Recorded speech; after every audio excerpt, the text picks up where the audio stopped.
everybody! Hi! My name is Zola Nene. I am a chef and a food stylist and a cookbook author and a TV personality. It is my absolute pleasure to be with you today to celebrate Starfish Great Hearts Foundation. I am thrilled to be cooking with you today, and I'm very excited to share a simple and delicious recipe, which is what I do best. I am very excited to be part of this event today, and I just want to, before we start cooking, encourage everybody to please go and host your very own Dinner of Hope. So that you could contribute and add to this amazing foundation, because the work that they do is incredible. So without further ado, let's get into what we're cooking today. I am going to be making a curried mussel and coconut broth. So delicious. You could eat it as a soup, you could add some pasta to it or some noodles to it, or just mop up the juices with crusty bread. You could also change it up. If you're not a fan of mussels, you could add prawns or fish or chicken or pork, or just make it a veggie mushroom broth if you like. So there's many ways that you can adapt this and make it suitable for yourself. So let's get to the cooking. Let me start off by letting you know what ingredients you need to make this recipe. You'll need a chopped onion, some chopped garlic, some grated ginger, and some chili. I am using a whole chili that I've cut in half just so it's not too spicy. Then I've also got my own brand of Zola's Feast fragrant curry powder, very aromatic, available on my website. Then you'll also need some chopped coriander. I've got the stalks and the leaves here. You'll also need a tin of coconut milk, a lemon, and then I am using cooked mussels, but you can use raw mussels as well. Then of course you'll need some salt and pepper for seasoning. Right, now that we are acquainted with all the ingredients, let's get cooking. So here I've got a pot on about medium heat. You don't want it too hot at this stage because you want to make sure you cook everything slowly. Then in with a little bit of olive oil. You could use coconut oil if you have it. You could use vegetable oil, whatever oil you have handy. Then here we're going in with the aromatics first. So in with our onion. Go, and then in with some chopped garlic and grated ginger, and then I'm adding chilies here. This is all going to be dependent, or how much you add is going to be dependent on how spicy you like it. I tasted the end of this chili and it was pretty spicy, so I decided to keep them whole, but I do want a bit of spice, so I've left the seeds in there. If you want it much milder, you can add less chili, and you can also remove the seeds as well if you want it a little bit more mild for your taste. So that's completely up to you. And this is the thing about recipes. Whenever I share recipes, they literally are just a guideline for you to sort of see what works together, and then you can tweak it and change it up however you prefer, because after all, it is your food, so you should have it exactly the way you like it. So just saute these onions over medium heat. You could also substitute spring onions or leeks depending on what you have as well. You could also leave the onions out completely and just go straight in with the garlic and just the ginger. That will work fine too. So I love to make a recipe adaptable so that you can change it up to your preference. Okay, so these are just losing their crunchiness and just softening up a little bit. Just turn the heat down a smidge. And I love the smell, or the combination even, of garlic and ginger together. My family loves ginger. It's also really good for you. So yeah, you can go wild with the ginger, wild with the garlic, and a bit of spice is not a bad thing. So I like a bit of chili in this. Right, to this I'm going to now add some curry powder. So this is my own blend of curry powder. It's a very mild curry powder, so I'm going to add 2 generous teaspoons of it. Use your favorite curry powder, but if you do want to purchase my curry powder, you can on my website on www.zolanene.com. Yeah, give it a try. I quite like it. My family quite likes it. So yeah, I think it's pretty good. So basically, whenever you're adding spices of any kind to any of your dishes, you want to make sure that you toast them over sort of a low to moderate heat, just to make sure that everything gets beautifully toasted and it reawakens the spices, because essentially the spices are dried. So you just want to make sure that all those oils sort of come out again, and everything, yeah, comes alive in your pot. So So give this a good stir. Go. And then it's at this stage that I actually like to season with a bit of salt and pepper, just because I think that when you layer the seasoning, it sort of you can taste it inside the dish much more clearly. I can't even speak. Okay, so give it a stir, and you'll see some stuff is sticking at the bottom. Don't worry, we're going to deglaze just now with some coconut milk, and it will take off all those spices.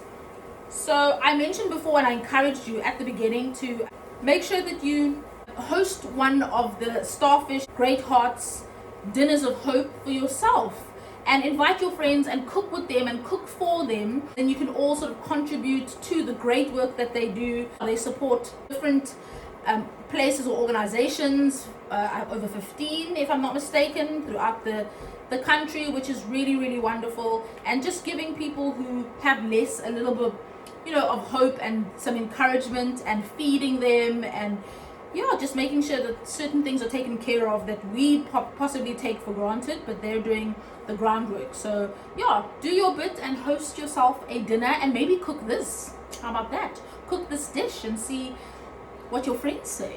You can take all the credit. You don't have to tell them that you got it from me. How about that? Okay, so I said we're going to deglaze, and here we are. We're going to deglaze with this coconut milk. So this is just a tin of coconut milk. Buy it in the dry food section or dry store section of the supermarket.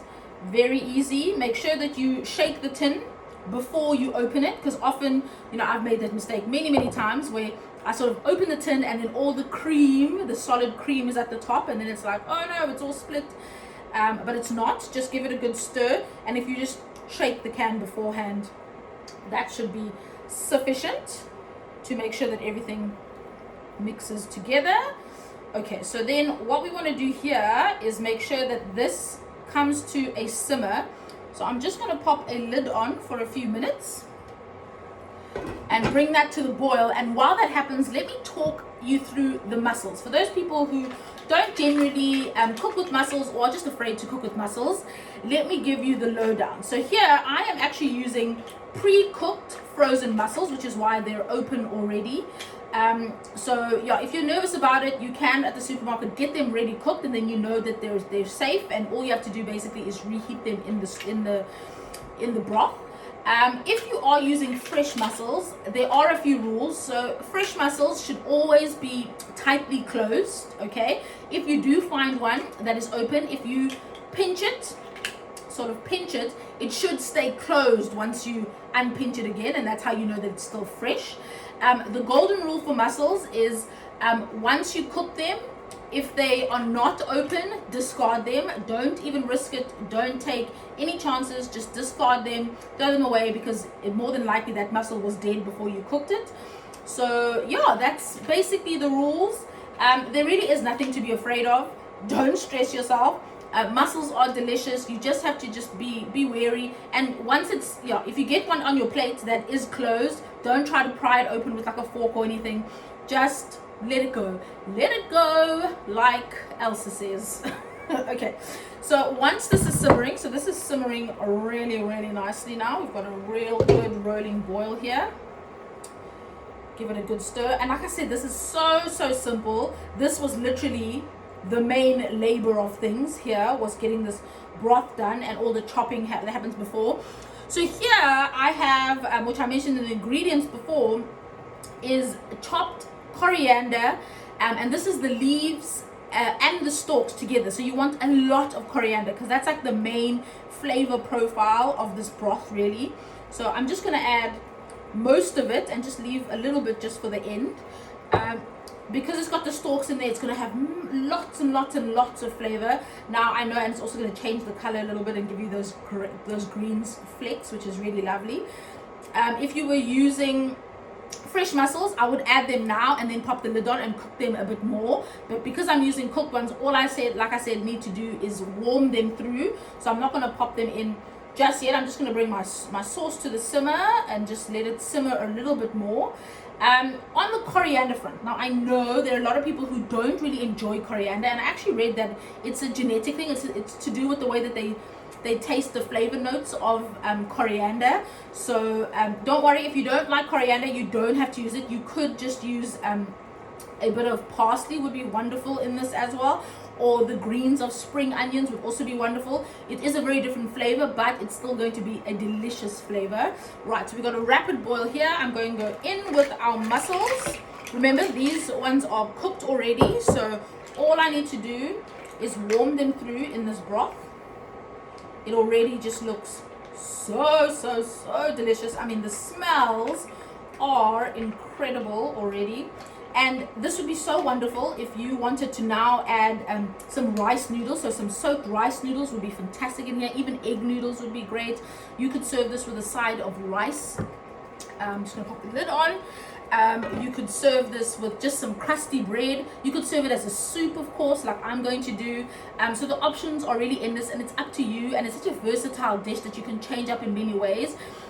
You could add red curry paste to this, and then it becomes a totally different flavor profile. You could add massaman curry paste to this, and then it's also a different profile. So you could change this in so many different ways, which is why I love this dish so much. And I am already drooling. I don't know about you. I wish you could smell this. And for those of you who are cooking along at home, I'm sure your house smells like a dream right about now. So all this is going to do is just go on for about 5 more minutes, and then we're going to be ready to serve. Just a few finishing touches, because where there's seafood there should always be a bit of lemon. So I'm going to add a squeeze of lemon at the end. I'm going to taste the sauce just for a bit of seasoning. Sometimes you'll find you'll need like a pinch of sugar just to balance it out, but only see after you add the lemon and see what the acidity factor is. Otherwise, that is it. That is going to be our delicious mussels. I can't wait to taste it. It's always my favorite part. Tasting the food is always my favorite part. I'm sure, as it is everyone else's favorite part. So just a reminder that we are all celebrating or just honoring the work that Starfish Great Hearts Foundation does, and sort of bringing to light their dinners of hope, and encouraging you to host your own dinner of hope, where you and your friends can, enjoy a meal together, cook a meal together, and donate to a really great cause, and even just having a conversation about, other people's situations and how you can do your part. Because for all of us, this year has been a very difficult year, filled with lots of, unknowns and scary times, but the truth is we all got through it, and a lot of us are more privileged than a lot of other people. So any bit that we can do to help somebody who needs it is always a good thing. And that's what's so wonderful about the Starfish Great Hearts Foundation, is that that's what they do. They help people who need a leg up, who need just a little bit of assistance to sort of get to the next milestone. So let's all do our part.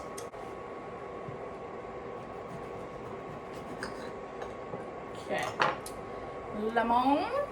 Oh, smelling so delicious. I just cupped my hand just to catch any pips from the lemon. It's like your human sieve. You don't have to fish them out.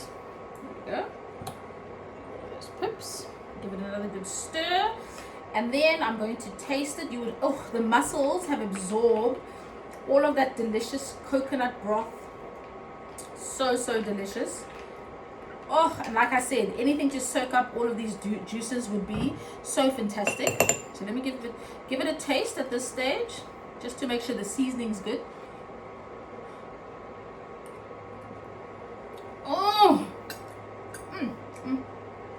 That's so good.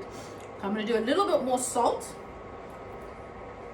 and definitely another squeeze of lemon juice, because it's needed, because I love a bit of acidity with my seafood, no matter what it is. Good. Last bit.